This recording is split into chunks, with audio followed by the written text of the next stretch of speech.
Hello नमस्ते हजुरहरुलाई स्वागत छ कवि टेकमा र आज फेरि हजुरहरुको लागि मैले एउटा नयाँ भिडियो लिएर आएको छु।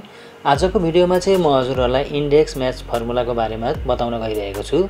इन्डेक्स म्याच फर्मुला एकदमै पावरफुल फर्मुला हो। यो चाहिँ VLOOKUP भन्दा पनि एकदमै पावरफुल फर्मुला हो र यो फर्मुला हजुरहरुले सिक्नु भयो भने अरु फर्मुलाहरुको त्यति आवश्यकता पर्दैन। यो फर्मुला आएपछि हजुरहरुलाई एकदम म्याक्सिमम कामहरु चाहिँ हजुरहरुको एकदम प्रब्लमहरु सबै सल्भ हुन्छ यो फर्मुलाले चाहिँ। र यो फर्मुला चाहिँ आज म हजुरहरुलाई देखाउन गइरहेको छु कसरी हामीले चाहिँ युज गर्न सक्छौं भनेर।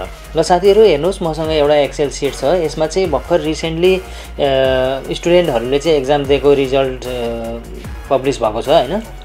त्यसपछि स्टुडेन्टहरुले चाहिँ म्याथ, इंग्लिश, नेपालीहरुमा चाहिँ कति कति ल्यायो भनेर चाहिँ त्यसको डिटेल छ यसमा। त्यसको चाहिँ अब यसलाई चाहिँ अब मैले यहाँ स्टुडेन्ट राखेर अनि त्यसपछि म्याथमा कति ल्याए, इंग्लिशमा कति ल्याए, नेपालीमा कति ल्याए र फिजिक्समा कति ल्याए भनेर चाहिँ इन्डेक्स म्याच फर्मुला युज गरेर चाहिँ हजुरहरुलाई म देखाउन गइरहेछु कसरी हामीले सजिलै यो डिटेलहरु चाहिँ लिन सकिन्छ। इन्डेक्स म्याच फर्मुला चाहिँ स्टेप बाइ स्टेप म सिकाउँछु, त्यही भएर भिडियोलाई चाहिँ स्किप नगरिकन हेर्दिनु होला। र साथीहरु हजुरहरु नयाँ हुनुहुन्छ मेरो च्यानलमा भने प्लिज सब्स्क्राइब चाहिँ गर्नु नबिर्सिनु होला, किनभने म यस्तै ज्ञानमूलक भिडियोहरु चाहिँ म हजुरहरुको लागि ल्याउने छु। ल अब चाहिँ म फर्स्टमा हजुरहरुलाई सिकाउन गइरहेको छु यो स्टुडेन्ट लिस्टलाई चाहिँ मैले यहाँ कसरी सजिलै ल्याउने, 1 बाइ 1 टाइपिङ गर्नु नपरोस् भनेर चाहिँ म यो लिस्टलाई चाहिँ यहाँ डाटा भ्यालिडेसन भनेर चाहिँ युज गरेर चाहिँ म यहाँ ल्याउँदै छु। त्यो पनि हजुरहरुलाई म देखाउन गइरहेको छु कसरी ल्याउने भनेर। पहिला चाहिँ म कहाँ ल्याउने भनेर त्यहाँ क्लिक गर्छु है। अनि त्यसपछि हामी डाटामा जान्छौं। त्यसपछि डाटामा गएपछि यहाँ हजुरलाई यहाँ सिलेक्ट गर्ने अप्सन छ, डाटा भ्यालिडेसन भनेर लेखेको छ, त्यसमा म क्लिक गर्दै छु। त्यसपछि यहाँ एलाउ एनी भ्यालु भनेर लेखेको छ, म त्यसमा क्लिक गर्दै छु र लिस्ट भन्ने छ त्यो लिस्टमा म जान्छु। अनि तल सोर्स छ, सोर्समा यहाँ म क्लिक गर्छु। त्यसपछि सोर्समा चाहिँ म यो पुरै स्टुडेन्टलाई म सिलेक्ट गर्छु, इन्टर गर्छु र ओके गर्ने। अब हेर्नुस् यहाँ अटोमेटिकली त्यो अघिको लिस्ट अब मलाई सजिलो भयो स्टुडेन्ट छान्नलाई। अब म एलेक्स छान्दै छु। हेर्नुस् अब एलेक्स को यहाँ डिटेल सर आउने म बनाउँदै गइरहेको छु इन्डेक्स म्याच फर्मुलाले। हजुरले पनि सजिलै प्र्याक्टिस गर्नुभयो भने एकदम सजिलो छ। प्र्याक्टिस चाहिँ एकदम जरुरी हुन्छ एक्सेल को लागि। म हजुरहरुलाई सजिलो तरिकाले सिकाउन गइरहेको छु। फर्स्टमा इन्डेक्स र म्याच भनेको चाहिँ खास डिफरेन्ट फर्मुला हो। यो चाहिँ एउटा इन्डेक्स को र म्याच को कम्बिनेसन गरेर चाहिँ हामीले यो VLOOKUP जस्तै टाइपको फर्मुला हो। तर VLOOKUP मा चाहिँ हजुरहरुको रिभर्स हुँदैन। VLOOKUP मा चाहिँ जे चाहिएको त्यो जहिले पनि लेफ्टमा हुनुपर्छ। जस्तै एक्जाम्पल हामीलाई यो एलेक्स गरेर यो ल्याउन सकिन्छ, तर यो एलेक्स अगर हामी यहाँ भएको भए यो लाइनमा भएको भए हामीले त्यो रिभर्समा ब्याकको डिटेलहरु चाहिँ VLOOKUP बाट ल्याउन सकिँदैन। तर index match index formula use गरेर चाहिँ राइटको पनि लेफ्टमा सजिलै ल्याउन सकिन्छ र लेफ्टको राइटमा पनि सजिलै ल्याउन सकिन्छ। कुन कोलममा छ भन्ने कुरा चाहिँ हामीलाई यो म्याच इन्डेक्समा चाहिँ केही फरक पर्दैन। ल अब सुरुमा चाहिँ इन्डेक्स फर्मुला युज गर्नुपर्ने हुन्छ। इन्डेक्स गर्ने, इन्डेक्स गरिसकेपछि हामी एरे भन्छ, अघि मैले हजुरहरुलाई भनिहाले। एरेको लागि चाहिँ टेबल सिलेक्ट गर्ने हैन। त्यसपछि यहाँ अब कमा गर्ने। अब उले रो नम्बर भन्छ, रो नम्बरको ठाउँमा चाहिँ हामीले म्याच फर्मुला युज गर्नुपर्छ।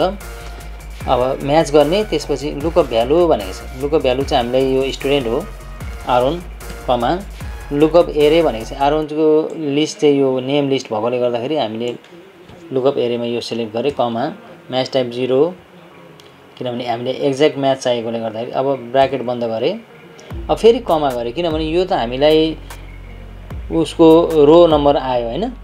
आरोनको हिसाबले चाहिँ उले रो नम्बर म्याच युज गरेर हामीलाई अब उले 3 दिन्छ यसले म्याचले हैन।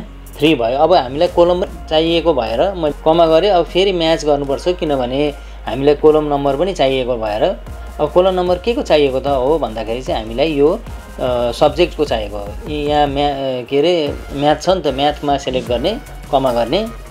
अब लुकअप एरे भनेको छ। लुकअप एरे अब हामीलाई यहाँ म्याथ कतिमा छ त भन्दाखेरि यहाँ यो यसरी सिलेक्ट गर्नुपर्ने हुन्छ यसमा चाहिँ, किनभने हामीले यो कोलम नम्बर चाहिएको भएर हामीलाई यसो गर्नुपर्छ। रोमा चाहिएको भए चाहिँ हामीले यसरी गर्थ्यौं हैन, भर्टिकल गर्थ्यौं। यो चाहिँ होरिजेन्टल गर्नुपर्ने हुन्छ हजुरहरुले।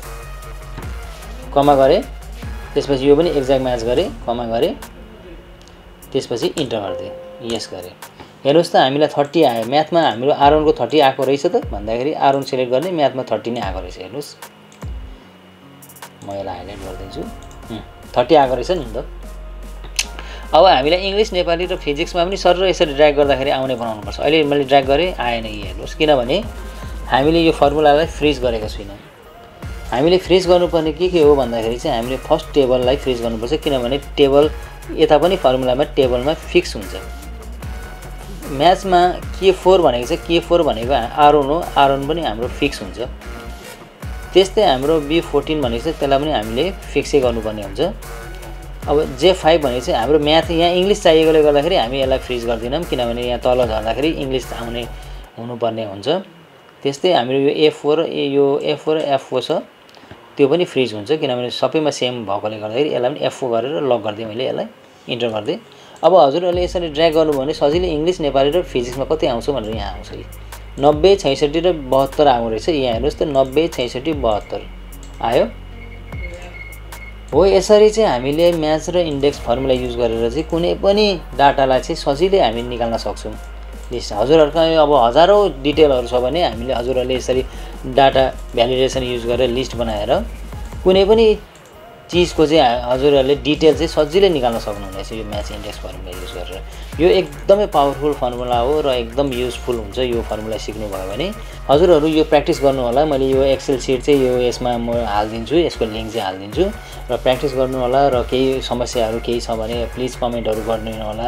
र हजुरहरूलाई कुन चाहिँ फर्मुलाहरू कुन चाहिँ एक्सेलमा चाहिँ हजुरहरूलाई एकदम समस्या छ प्लिज कमेन्ट गरिदिनु होला। म हजुरहरूलाई यसको सोल्युसन म दिने कोसिस गर्दछु।